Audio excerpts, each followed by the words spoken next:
The fifth phase of the Lok Sabha elections in Maharashtra, which was also the final phase of the state, saw a low voter turnout. The state recorded 54.29% turnout, the lowest among 8 states that voted yesterday. In Mumbai, where all 6 Lok Sabha seats went to polls, not a single constituency crossed the 50% mark. Mumbai residents faced delays and complained of slow-paced voting process and long queues, which basically led to a complaint from the Mahavikas Aghadi, which said that this was nothing short of voter manipulation. कई जगह पर मतदाता भारी संख्या से vote देने के लिए उतरे हुए हैं, लेकिन असुविधा के कारण उनको वापस जाना पड़ रहा है। साथ ही साथ उनको अंदर देर लगाई जा रही है। क्यों? ताकि वो वोट ना करें। और सारे लोगों को मैं ये कहता हूं कि जहां जहां ये असुविधा है, जहां पर ये जानबूझकर देर लगाई जा रही है, वहां का उस केंद्र का नाम और वहां अंदर जो इलेक्शन कमीशन के लोग बैठे हुए हैं उनका नाम हमें अगर बता दे तो हम अदालत में भी जाएंगे और साथ ही साथ कल प्रेस में वो लिस्ट हम जाहिर करेंगे. So is there any real substance to such complaints? Joining us now is Rajya Sabha Member of Parliament, Milind Deora. Thanks very much, Mr. Deora, for speaking to us. The voter turnout close to 55%. But Uddhav Thacekray has said that this voting process was delayed deliberately at the behest of the central government, especially in seats where the Sena UBT expected to perform better. Did you observe any such thing in Mumbai, and what do you make of these allegations? I'm not sure what he meant by that statement, but I saw that in every area there were obviously sometimes there are delays, there are some issues. Senior citizens sometimes face issues. I saw this, for example, in Malabar Hill. Now, Malabar Hill, you can argue, is a NDA bastion. And in Malabar Hill, there were several complaints, people calling me saying that we're unable to, there's a long line. People at polling agents are taking a long time to process, to finalize the process. So this is a part of electioneering process. I still believe that despite all these constraints, India's election process is far more technologically savvy, is far better streamlined than elections even in America. So I think these are, if someone's making a political issue because they experienced something in an area which they may feel is their strong base, one, they should understand that this was happening in other areas where they are going to perform very poorly.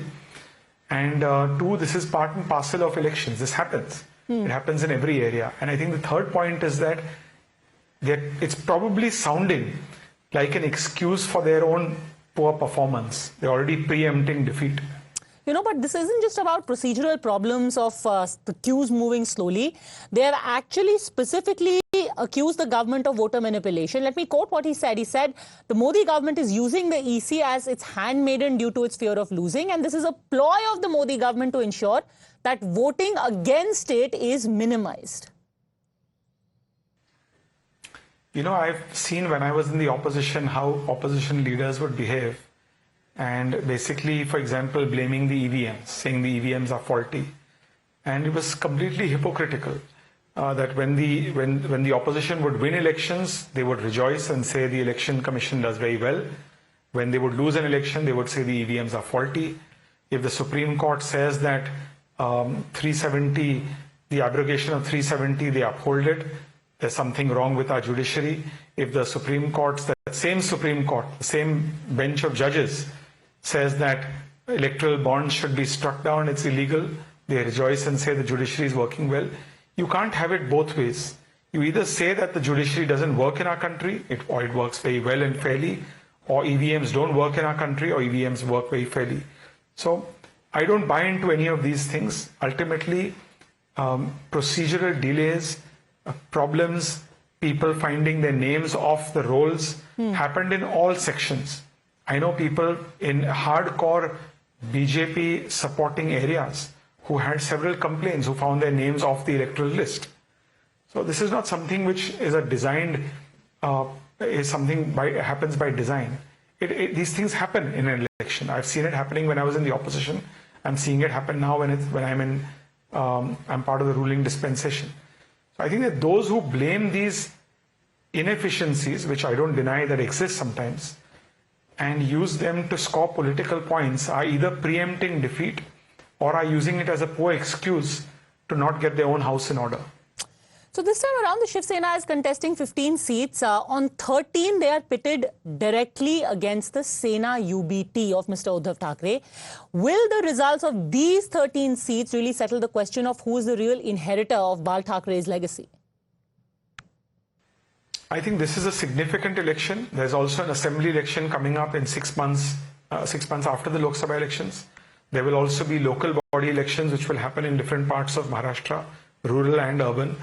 So yes, I think by the end of the year and early next year, you will have a very clear picture as who the electorate of Maharashtra believes is the true inheritor of Balasaheb's legacy. And I'm very confident that the voters will see through this kind of name calling and ultimately vote for the leader who, in my opinion, is Mr. Shinde, who is accessible, who is on the ground, who works hard, and who ultimately is taking forward Balasaheb's legacy. And Balasaheb's legacy was a multi-fold legacy, by the way. My family had a very old relationship with Balasaheb. My father was, as a congressman, was made mayor of Mumbai with Balasaheb's support and blessings. So these are things which will be tested certainly in the Lok Sabha election, certainly in the Vidhan Sabha election, and then subsequently in the local body elections. Now, the Sena UBT is banking on a combination of Marathis and Muslims. Has that given them a distinct edge? Again, these are, if you start analyzing numbers, communities, then the debate is endless. In my opinion, ultimately, the voter of Maharashtra is not concerned about what happened to family A or family B. The voter of Maharashtra or of anywhere else in India, and to be fair, in any democracy in the world, is concerned how policies, parties affect them. They're not concerned about somebody's grouse as a politician. A politician can have a grouse with another politician. One party can have a grouse with another political party. That's not what affects voters. Voters are concerned about who is doing what for me. How am I going to benefit by voting for party A or for voting for party B? And so I don't think these are issues in the Maharashtra election. I think I could sense very clearly that despite Uddhav Thackeray trying to make it a political issue, the voters were more concerned about which leader do I want to govern me at the center? Which leader do I want to be my prime minister? Which leader do I think can take India forward? Which leader do I think can provide economic opportunities that benefit me? Which leader do I think is best suited to build out and roll out infrastructure in Maharashtra, in a rural area or in an urban area, which will give me jobs, which will improve ease of living, which will give me access to affordable housing, and which will improve the way I commute to work. These are the issues that matter to the people of Maharashtra, to the people of any part of India, not what has happened to one party, what has happened to one family, and which party deserves recognition for doing this, or which party deserves a punishment for doing that. These are issues where people are using sympathy as a calling card and as a pitiful excuse to hide their own failures. So I think the voters have seen through that, and that's why I'm confident that Mahayuti or NDA will perform well in this election. Then if people are really looking at how this election is going to benefit me and what are the issues that are of relevance to me, what do you make of the fact that Muslim reservation became such a huge issue? Or, Ram Mandir was spoken of, even during the elections in Mumbai and Maharashtra, that all of this was brought up?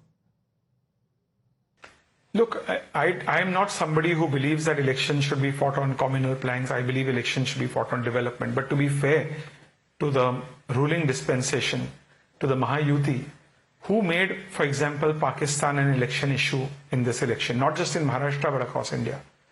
When you have the leader of opposition in the Maharashtra Assembly, who's a congressman, saying that on 26/11, which by the way, Padmaja, happened in my constituency when I was an MP of South Mumbai. I saw the pain, the suffering, the amount of distress that was caused not just in India but primarily in South Mumbai. When the leader of opposition of Maharashtra, who's a Congress leader, makes a statement saying that Milind Deora, who was martyred on 26/11/2008, was not killed by a Pakistani bullet but killed by the bullet from RSS and by a Hindu, who's making it a Hindu-Muslim issue?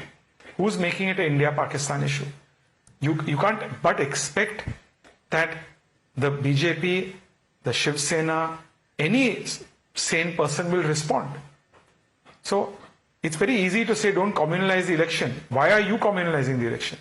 Why are you making it about India-Pakistan? Why are you giving Pakistan a clean sheet? Naturally, people will respond. This is not just an emotional issue. This has national security ramifications. When Prime Minister Dr. Manmohan Singh was Prime Minister at the time, I saw that his government, to be fair to him, was working to hold Pakistan accountable. A leader of opposition of the Congress in Maharashtra is giving Pakistan a clean sheet. Will that not become an election issue? Will that not become a national security issue? Naturally it will. And then to say, oh, you're communalizing it, you're making it about India-Pakistan. Why are you bringing Pakistan in and giving them a clean sheet? Why are you saying that it's not Pakistan's fault, it's a Hindu's fault? Why are you making it a Hindu-Muslim issue? It's clear, Pakistan themselves have admitted that they were behind this terrorist attack and you're giving them a clean sheet.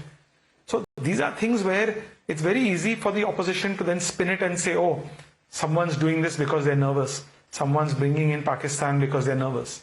When they themselves are doing this, why are they doing this? Who are they trying to please? As I said in one of my speeches, that I think they've forgotten that the election is being held in India. They think it's being held across the border. And naturally, when people do that, these will become electoral issues anywhere in the world. We cannot deny that.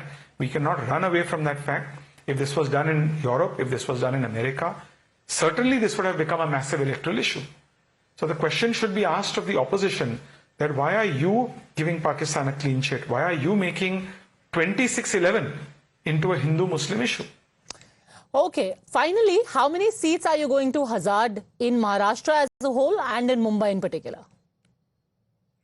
So I have never, if you look at my record, I have never, when I was in the opposition, even then, I have never gotten into this seat prediction. This is with due respect for poll pundits, political observers, certain sections of the media. But I do believe that Mahayuti will score a decisive win in Maharashtra. And mind you, Maharashtra is a very, very important state in our country. Maharashtra has 48 Lok Sabha seats. It's the second largest state in terms of number of Lok Sabha MPs that it sends to Parliament in India after Uttar Pradesh. And Maharashtra will continue to give the Prime Minister, to give Narendra Modi ji, a very large number of seats from BJP, from Shiv Sena, and from NCP. That is something I can assure you, and I'm willing to come back to you on the 4th of June and tell you that I was proven right. All right, and we will definitely have you back on that as well. Thanks very much, Milind Deora, for speaking to us. Thanks for watching.